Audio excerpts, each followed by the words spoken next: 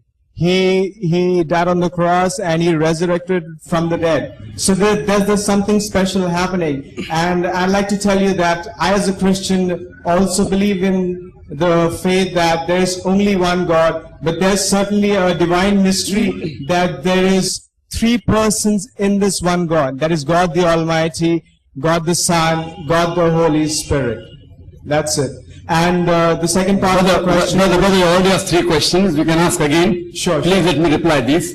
Sure. The brother has accepted my challenge. I gave a challenge in my talk. But if any Christian can point out a single verse from the Bible, any unequivocal verse, any unambiguous verse, in which Jesus Christ, peace be upon him, upon himself says that I am God or worship me, I am ready to accept Christianity today. Brother has pointed out three things in his short question. Point number one. He said that Jesus Christ said he was the Son of God. No other prophet said that. He told me I have read the Bible. Brother, I think you haven't read the Bible. The Bible has got sons of gods by the tons.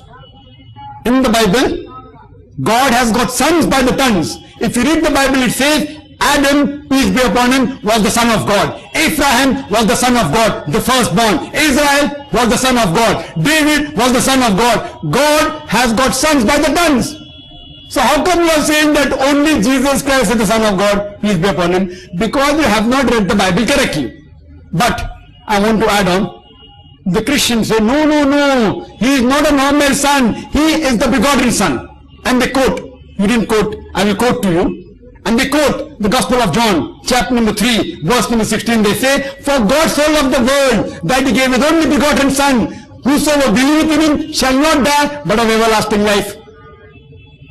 So, Jesus is not a normal son, he is the begotten Son. And when I ask the Christian, what is the meaning of the word begotten? They cannot explain. Begotten in English language means sired by God. Begetting is an animal act. It belongs to the function of lower animals of sex. And if you read the Revised Standard Version of the Bible, revised by 30 scholars of the highest eminence, backed by 50 different corporate denominations, they say that this word begotten in Gospel of John, chapter number 3, verse number 16, is an interpolation, is a concoction, is a fabrication. And 30 scholars of the highest eminence, Christian scholars, they have thrown this word begotten out of the Bible. Revised Standard Version of the Bible, RSV. Have you heard of the RSV, brother? Revised Standard Version. 30 scholars of the highest eminence, they have thrown this word begotten as an interpolation, as a concoction, as a fabrication. Coming to your second part of the question. Jesus Christ, peace be upon him, said, I am the way, the truth, and the life. No man cometh unto me. No man cometh unto my Father but by me. You didn't give the reference. What you're quoting is Gospel of John, chapter number 14, verse number 6. You quote the verse, I'm giving the reference with my God-given computer. You quoted the verse of the Bible. For God, that I am the way, the truth, and the life. No man cometh unto my Father but by me. What you're quoting is Gospel of John, chapter number 14, verse number 6. But to understand the verse, you have to know the context. If you want to know the context, brother, and if you have a Bible, you open a Bible. Do you have a Bible with you here? Can you open the mic? Do you have a Bible with you? No, I don't have. Normally the Christian missionaries, they have a Bible in the pocket. You can open a Bible. If you go to verse number 1, start from verse number 1. Gospel of John chapter number 14, you can go home and check it up. Verse number 1 says that Jesus Christ, peace be upon him, says that if you have faith, if you believe in God, believe in me also. For in my Father's house, there are many mansions. And if it were not so, I wouldn't have told you. I am going there to prepare a place for you. Now, do you know where I go? So Philip asked, we don't know where thou go. So Jesus Christ replied, I am the way, the truth and the life. No man cometh unto my Father but by me. That means every time, during the time of every prophet, he was the way, the truth and the life. No man came unto God but through the prophet. For example, at the time of Moses, peace be upon him, Moses, peace be upon him, was the way, the truth and the life. No man came unto God but through Moses, peace be upon him. So at the time of Jesus, peace be upon him, we verily agree, all the Muslims agree, that at the time of Jesus Christ, peace be upon him, he was the way, the truth and the life. No man came unto God but through Jesus, peace be upon him. Today, the last and final messenger is Prophet Muhammad, peace be upon him. Prophet Muhammad, peace be upon him, is the way and the truth and the life. No man cometh unto God today but to Prophet Muhammad, peace be upon him. Read the context. So in context, the context says that Jesus Christ was a messenger of God. He was a prophet of God and we believe in it. Coming to your third question. That you believe in one God but the mystery is Trinity. The mystery is Trinity. Brother, can you point out, have you read the Bible? Have you read the Bible, brother? Yes, I have. Is the word Trinity mentioned in the Bible? Is the word Trinity mentioned in the Bible? I mean, I read the Bible regularly, but then, I don't have a computer head like you to, Okay, if you have trust in me, the word Trinity doesn't exist in the Bible. In your Bible, which you claim that it's confusion, it's difficult, it's a mystery, and God is three in one, Trinity, do you believe in the concept of Trinity? Yes, I do. The word Trinity, brother, for your knowledge, doesn't exist in the Bible. But the word Trinity is there in the Quran. Do you know that? No, I didn't know that. The word Trinity is there. Allah says in the Quran, in Surah Nisa, chapter number 4, verse number 171, وَلَا تَقُولُوا ثَلَاثًا. Don't say Trinity. Inta khairul lakum. This I stop, it is better for you. For your Lord and my Lord is one Lord. So Quran says, وَلَا تَقُولُوا ثَلَاثًا. Don't say Trinity. Stop it, it's better for you. For your God and our God is one God. Quran says in Surah Ma'idah, chapter number 5, verse number 73, لَقَدْ كَفْرَ الَّذِينَ قَالُوا إِنَّ اللَّهُ ثَالِثُ ثَلَاثًا. They are doing kufr. They are blaspheming. Those who say that God is three in one. So the word Trinity is there in the Quran no less than 2 places. It's not there in the Bible. The closest verse regarding Trinity in the Bible is the first epistle of John, chapter number 5, verse number 7, which says that for there are three that bear record in heaven, the Father, the Son and the Holy Spirit, and these three are one. The closest to the Trinity, to the concept of a Trinity in the Bible is the first epistle of John, chapter number 5, verse number 7. For there are three that bear record in heaven, the Father, the Word and the Holy Spirit. And do you know this verse of the Bible, the first epistle of John, chapter number 5, verse number 7, in the RSV, Revised Standard Version, revised by 32 Christian scholars of the highest eminence, backed by 50 different corporate denominations, they say that this verse of the Bible is an interpolation, is a fabrication, is a concoction. They have thrown it out of the Bible. The verse of the Bible which is closest to a concept of Trinity has been thrown out of the Bible as a fabrication. So where is the concept of Trinity in the Bible? You said that Jesus Christ, peace be upon him, died on the cross for our sin, the fourth point. I have had a debate with a Christian pastor that was Jesus Christ, peace be upon him, really crucified. The Quran says in Surah Nisa chapter 4 verse 157, وَلَا تَقُولُوا, that he was not killed, neither was he crucified. وَمَا قَتَلُوهُ وَمَا صَلَبُوهُ وَلَكِنْ شُبِّهَ لَهُمْ. It was only made to appear so. So Quran says he wasn't crucified. I as a Muslim believe. I have proof from the Bible that Jesus Christ, peace be upon him, was not crucified. It's a debate. Was Christ crucified? Which I will give you a copy. I request the volunteers to give a copy of Was Jesus Here Crucified? I would like to gift it to the brother, as well as a talk on similarities between Islam and Christianity.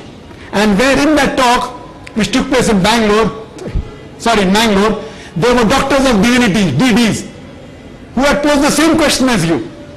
That Jesus Christ claimed divinity, and they quoted Gospel of John chapter 14 verse number 6 and all these things, and my father and all these argue.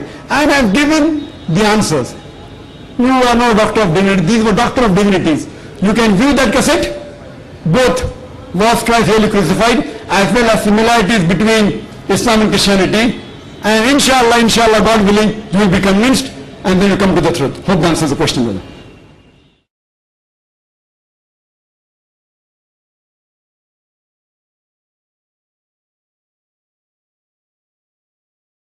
If you speak about terrorism going around throughout the world, it's Muslims first. Whenever I cross by a Muslim area in Calcutta, I get to hear a lot of abusive words. So why not? I mean, there's a reason for it. You said that, it's like kind of persecution that's happening. That's the very true religion. So persecution is happening against that. But then if something is happening, there's a reason for it. Every human being has a head to think, and he's thinking and he decides for himself, and he's abusing this religion more. There's a reason for it. I mean, if tomorrow, if certain Muslim does something wrong, I have a problem with that person, but I respect Islam. And tomorrow if a Christian does something wrong, that person is not okay, but that does not mean that I don't have respect for Christianity. Thank you, brother. You really answered my question, that you said Islam is the most abused religion and there's a reason for that. And you said that terrorism, the cause is Muslims and Islam. And then you said that whenever we pass an area belonging to Muslims, you hear a lot of abuses. Hypothetically, if I agree what you're saying is right, I've gone through Muslim area, I haven't heard abuses. Maybe the area you have gone to, maybe. So if a Muslim is abusing, he is not a practicing Muslim. Who should be blamed? That Muslim, not the religion. Not the religion. You said that... If that's what I said, that you have said certain things, which because certain Christian people have done something, so you think, that the religion is not okay. Where did I say? Did I in my talk ever said that because Christians haven't done so and so thing? Did I ever use? I have always quoted Bible. I'm coming to it. I said that Jesus is not God, peace be upon him, because Bible doesn't claim that he is God.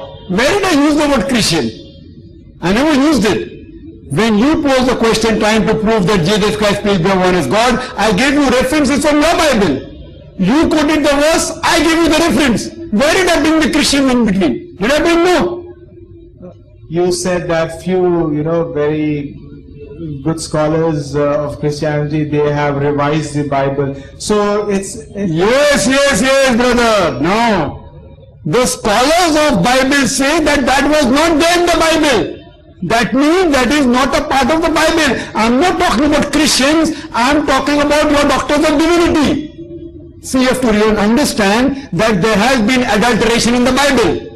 Bible is not the word of God. So these scholars say that if we remove the adulteration, it will come closer to authenticity. I'm not saying that, your scholars are saying that. So I'm not talking about any Tom, Dick and Harry. I'm talking about an RSV, the Revised Standard Version of the Bible, is the hot seller, best seller. It had made millions of dollars. Why? Because it is closest to the authentic Bible. Not that it's totally authentic. So what you have to realize, what you have to say, I don't believe in the scholars. Then which Bible do you believe? Even the Bible you're reading has been written by scholars. It's not totally the word of God. The word of God which was revealed to Isa alayhi salam, Jesus Christ, peace be upon him, it is not maintained in authentic form. We Muslims believe in the Wahi, the revelation which was given to Isa alayhi salam. The present Bible is not the Wahi.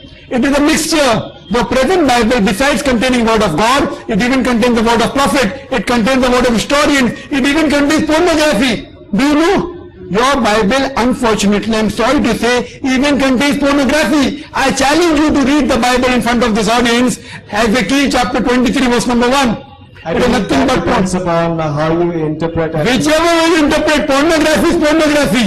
Whether you say it nicely or fast, pornography is pornography. You want to say, I want to say pornographic movie for knowledge. What knowledge? Pornography is pornography. So therefore we say, this part cannot be the word of God. There are things mentioned in the Quran also, but the way it is mentioned, like if I have to say, I can use medical terminologies. I can say the same thing in a vulgar fashion, in a good fashion. I being a doctor, I know how to say.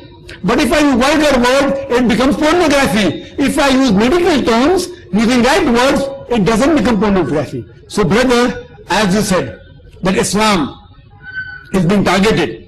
I agree with you. According to Time magazine, an article which came in the 16th of April, 1979, it said that in a span of 150 years, from 1800 to 1950, more than 60,000 books have been written against Islam, with more than one book a day. And now, the rate has increased, especially after 11 September. But just because you are saying that Muslim countries will find terrorism, I want to ask a simple question. The person in the world history who is known to be the most ferocious person, who is he? Can you guess? Hitler. Hitler. Who was he? Muslim? Who was he? No, I'm talking about the present day. I am asking, who was he? Who was he? He was a Christian. Christian. Just because Hitler incinerated 6 million Jews, I can't blame Christianity for that.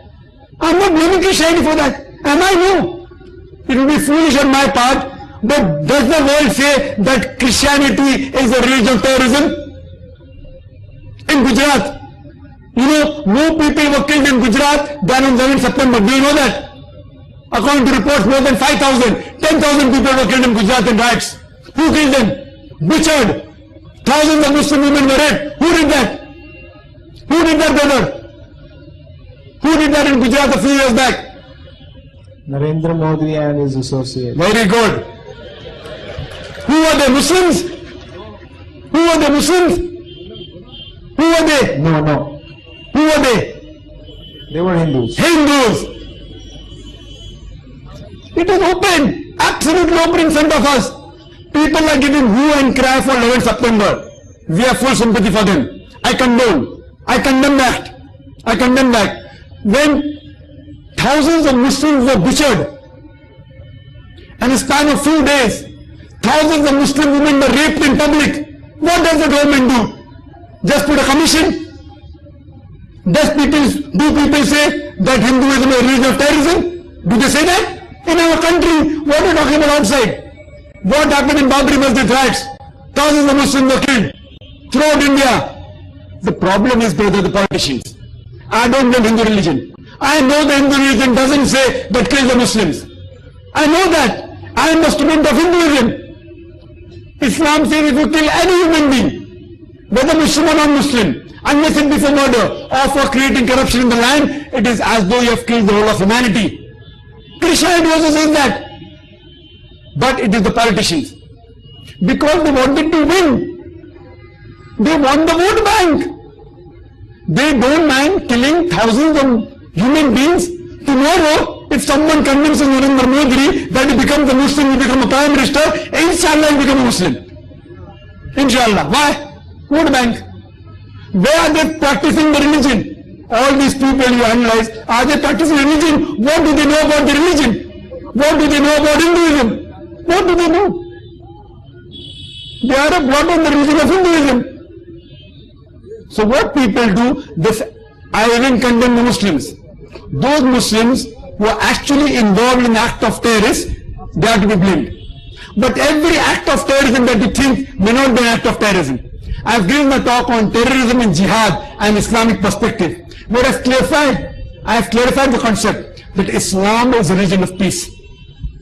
It's a religion of peace. right? If I'm not wrong, I believe if you translate Islam, it literally means peace. So why there's so much of terrorism? You know, when you think of terrorism, a very synonymous word to that is Islam. So why is it that? Because, you know, when you think of terrorism and such dirty acts, you know, every religion, there are certain people who do a lot of wrong things. In Islam, you know, it's in a very magnified manner. Why is it so? Is there Why is it so? Very good question. Who is to blame? I am saying the human beings of today are to blame. For example, if you happen... So is there a loophole in Islam? There is no loophole in Islam. It is a problem in the human beings. For example, if you lived in Gujarat, if I lived in Gujarat and someone raped your wife, someone raped your mother in front of your eyes, if someone raped your mother in front of my eyes, and I see that the rapist is living in front of me, he is going scot-free. What will happen? Have you one bandage in your hand? What will happen? If there is no justice, we are creating terrorists. I condemn the act of terrorism. But if there is no justice, if the government cannot give justice to the thousands of women that have been raped, if you were there, if I were there, what would happen? Maybe you would have become a terrorist. Maybe I would have become a terrorist.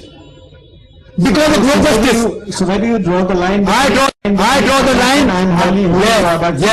Yes. For that you see my video cassette.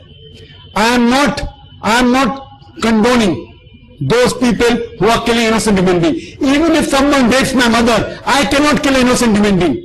Islam forbids that.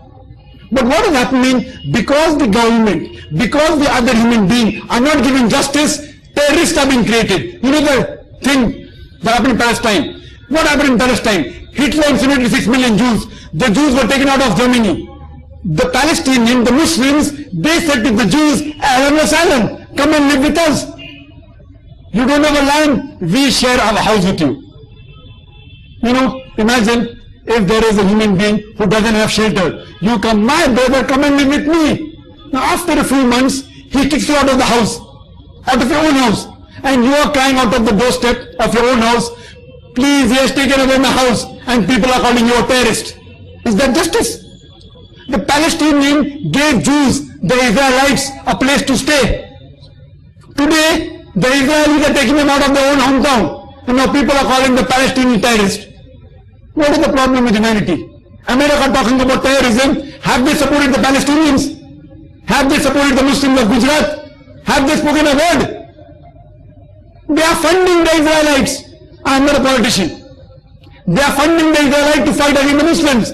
So unless you speak against George Bush, unless you speak against America, unless you speak the truth, we have to speak the truth, brother. As far as Islam is concerned, the Arabic word jihad means to strive, to struggle. In context, it means to strive and struggle in the name, in the way of Allah subhanahu wa ta'ala.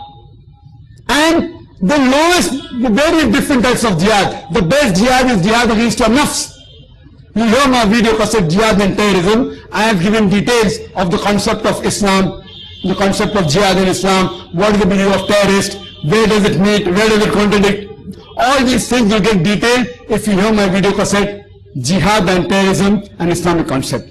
And I would like to end my answer by just giving a quotation of Dr. Adam Pearson. Dr. Adam Pearson said that people who worry one day nuclear weaponry will fall in the hands of the Arabs, they fail to realize that the Islamic bomb has already been dropped. It fell the day Prophet Muhammad, peace be upon him, was born. Brother, I would request you to come forward and take the video CD of the debate, "Was Christ really crucified?" And it will convey the message to you that Jesus Christ, peace be upon him, wasn't crucified. He was messenger of God. And also request to give him a CD of similarities between Islam and Christianity. These two CDs are a small gift for me that hope Allah gives you hidayah.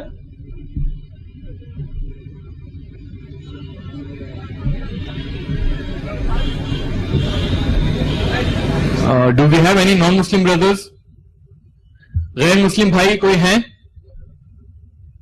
Muslim. Yeah, I'm Muslim. I have a question. تو ہم پہلے بہنوں کو موقع دیں گے سوال کرنے کا، کیونکہ وہاں پر ایک مسلم بہن موجود ہیں سوال کرنے کے لیے. السلام علیکم، میں ہوں عما Khalid. I am a student Calcutta University. میرا سوال بہت مختصر سا ہے. کچھ غیر مسلم لڑکیاں مجھ سے سوال کرتی ہے کہ تمہارے مذہب یعنی مذہب اسلام میں ایک عورت کو غیر مرد کے سامنے آنے کا حکم نہیں، مگر حج کے موقع پہ مرد و عورت ایک ساتھ فریضہ حج ادا کرتے ہیں، آخر ایسا کیوں؟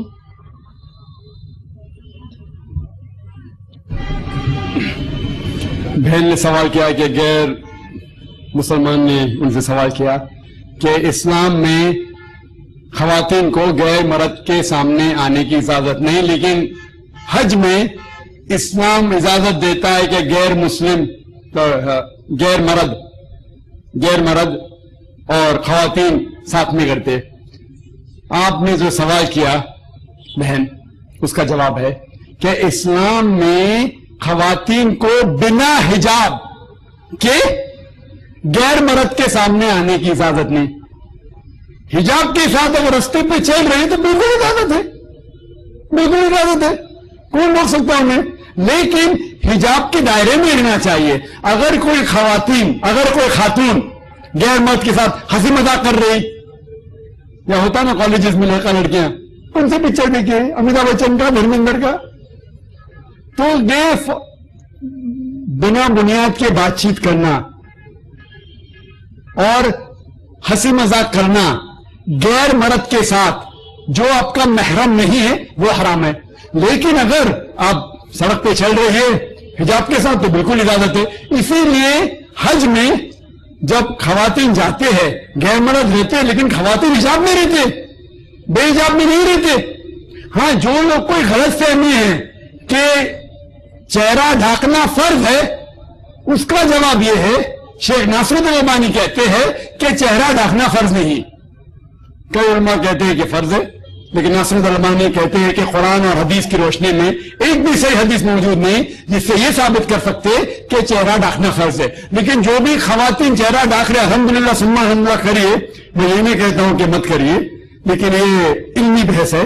لیکن شیخ ناصرالدین البانی اپنی کتاب غربی کتاب میں یہ ثابت کرتے کہ چہرہ ڈھانکنا فرض نہیں، اور وہ حدیث فرماتے صحیح بخاری کی، اللہ کے رسول فرماتے کہ ایک محرمہ سارا جسم ڈھانکے صرف چہرہ اور ہاتھ. تو احرام کی حالت میں چہرہ دکھانا فرض ہے، اسی لیے چہرہ ڈھانکنا عام طور پہ فرض نہیں ہے. لیکن کون ڈھانکنا چاہتے اچھی بات ہے، الحمدللہ ثم الحمدللہ کیجئے، یہ فقہی مسئلہ ہے. لیکن میں یہ کہنا چاہتا ہوں کہ حج کے موقع پہ کوئی بھی خاتون بے حجاب نہیں ہوتی، اور حج کے موقع پہ یہ بھی اجازت ہے اگر کوئی آپ کو گھور رہا ہے، کوئی مرد گھور رہا ہے تو آپ چہرہ ڈھانک سکتے. یہ بھی حدیث میں آتا ہے حضرت عائشہ جو حدیث رضی اللہ عنہ. تو حج کے موقع میں اگر کوئی خاتون بے حجاب کر رہے وہ غلط ہے، عام طور پہ بے حجابی نہیں ہوتی ہے. اسی لیے حج کے جانے کے لیے محرم ہونا ضروری ہے. اس خاتون کے ساتھ، کوئی بھی خاتون کے ساتھ ایک محرم، چاہے اس کا شوہر ہو، اس کا بیٹا ہو، اس کے والد ہو، کوئی نہ کوئی، یا چاچا ہو یا پھوپھا ہو، ایک محرم ہونا ضروری، پھر ہی وہ حج کے لیے جا سکتے. اس سے پہلے کہ ہم اگلا سوال لیں، میں ایک بار پھر ہمارے غیر مسلمین بھائی جو اس مجلس میں بیٹھے ہیں ان سے گزارش کروں گا کہ اگر آپ کے دماغ میں کوئی بھی اسلام سے متعلق سوال ہے آپ کے ذہن میں تو فوراً مائک پر آئیں اور اپنا سوال کریں. اس سے بہترین اپرچونٹی، اس سے بہتر موقع آپ کو نہیں ملے گا. اگر آپ اسلام کو کرٹیسائز بھی کرنا چاہتے ہیں، اس کے خلاف بھی بولنا چاہتے ہیں، تو یہاں پر آپ بالکل فری محسوس کریں اور اپنا سوال پیش کریں، اور انشاءاللہ ڈاکٹر ذاکر نائک آپ کو مطمئن جواب پیش کرنے کی کوشش کریں گے. اب یہ ہمارے بھائی جو آگے کھڑے ہیں مسلمان بھائی، یہ سوال کر سکتے ہیں. السلام علیکم، میرا نام شارق صدیقی ہے، میں ایک لا اسٹوڈنٹ ہوں. Today sir you gave the concept of Allah and shirk. I would like to ask you whether the application of uniform civil code will amount to shirk as it tries to eradicate or changes Shariat law.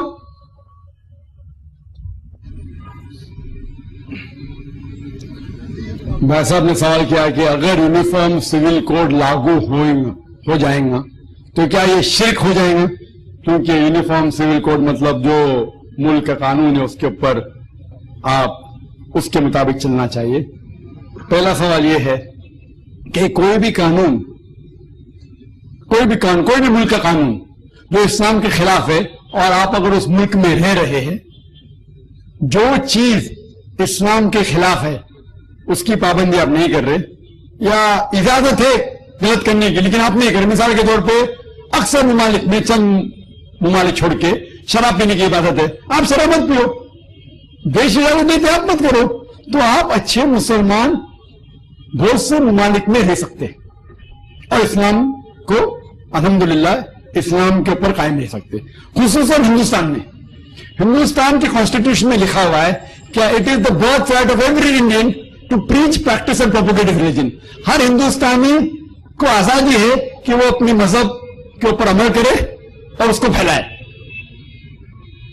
اور خصوصاً ہندوستان میں مسلم personal لا ہے تو آپ اس کو practice کر سکتے. کچھ ممالک میں ایسے ہیں، مثال کے طور پہ ایک سے زیادہ بیوی نہیں کر سکتے امریکہ میں، تو وہاں ایک سے زیادہ بیوی کرنا فرض نہیں ہے. تو ایسے کوئی ملک میں جو آپ کو حرام کرنے پہ مجبور کر رہا ہے تو اس ملک میں رہنا صحیح نہیں. لیکن حرام کام کی اجازت دیتا ہے لیکن مجبور نہیں کرتا ہے. مثال کے طور پہ شراب پینے کی اجازت ہے لیکن مجبور نہیں کر رہا ہے. تو اس ملک میں آپ اسلام، جو جس ملک میں پابندی سے اسلام آپ پریکٹس کر سکتے اس میں رہنے کی اجازت ہے.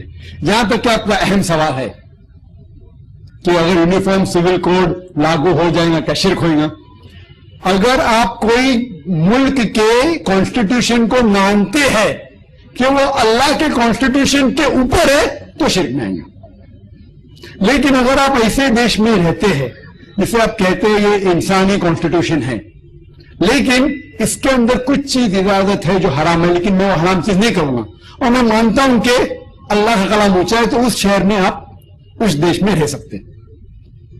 جہاں تک کہ یونیفارم سول کوڈ کا سوال ہے، اکثر مسلمان اس کے اگینسٹ آواز اٹھاتے.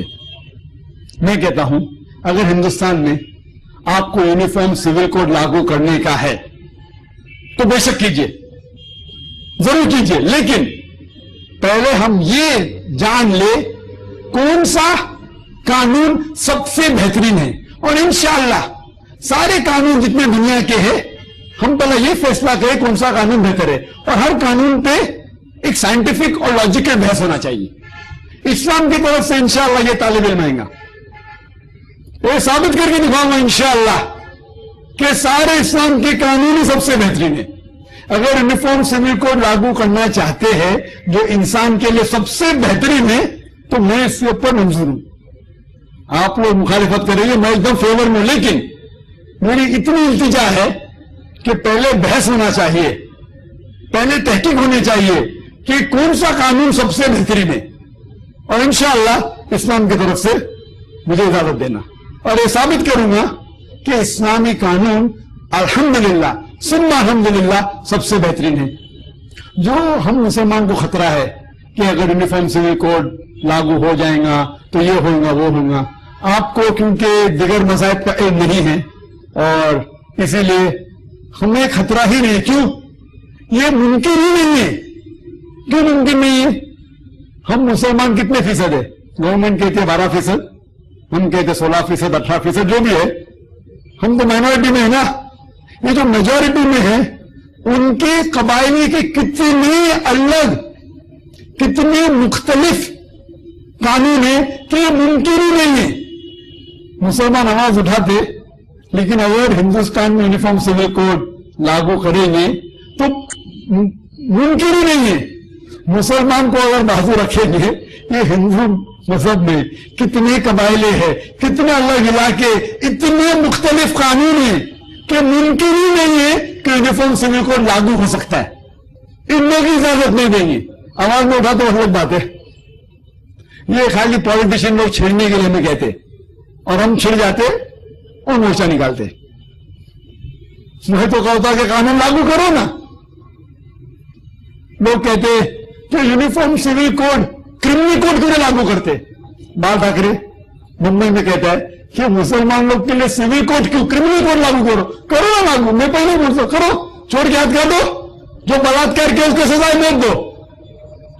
ایل کے اڈوانی نے چند سال پہلے کہا تھا